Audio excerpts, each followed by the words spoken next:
What are some real world examples that's coming out right now, Rob, that you can share with the audience? Yeah. So 2 contracts that recently got awarded jump to mind. So one being a DoD contract that Lockheed Martin received, which was for $600 million firm fixed price modification to support the lifecycle work on JASSM and the LRASM variants as part of the IDIQ vehicle. So like we talked about earlier, IDIQ vehicles are being used much more these days for a lot of like the development work and things like that as the overarching umbrella. Another example is really around Northrop Grumman receiving a firm fixed price extension for AESA radar work under the F-16 under another IDIQ vehicle. So I know that's near and dear to your heart, Dwayne. So I know that's oh yeah, something like from there. But what we learn from these is really around even the larger primes often layer that fixed price work inside of that broader IDIQ vehicles, getting flexibility under a blanket contract. So that modifications are really common these days. So essentially, reamendments to scope, costs, and period performance, things like that happen a lot more frequently. And then new cost burdens. So let's say, for example, like cybersecurity compliance are increasingly non-negotiable overhead that you must bake into your cost models these days for, bidding on new work.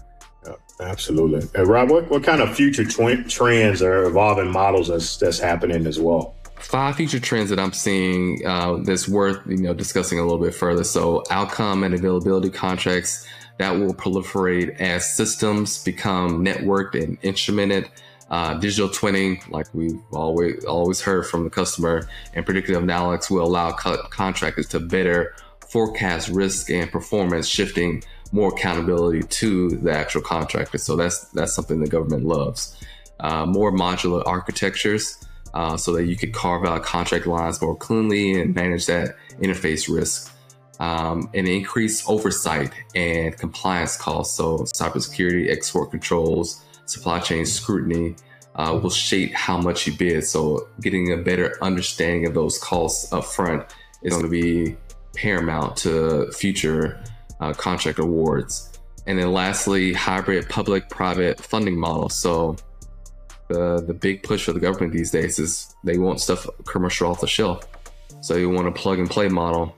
And that's often outside of the contract vehicles or somewhat similar to firm fixed price.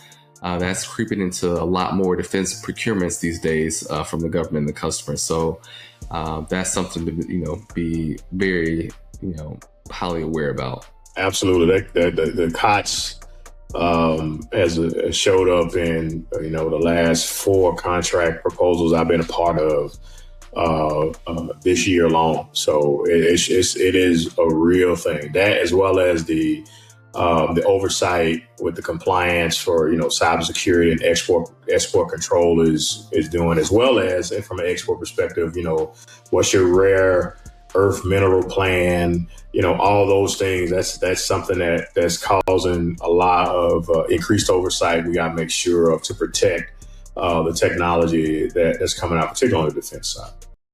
Please hit the subscribe button there. You can watch the full video version. As always, hit like and things like that, and comment and share for what you see with your friends. We really appreciate delivering this content to you. This is a way for us to know that we're giving you the right things that you want to hear.